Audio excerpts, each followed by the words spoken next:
कसैले मेरो डायरी फेला पारे पनि त्यो मसम्म आइ नपुग्ने मलाई थाहा छ।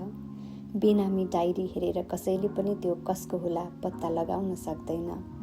लेखक पनि एक सामान्य मान्छे हो जसले डायरीमा भरेका कुराहरू, कथाहरू, व्यथाहरू, अनुभवहरू अरू सामान्य मान्छेहरूसँग मिल्दाजुल्दा देखिन्छन्।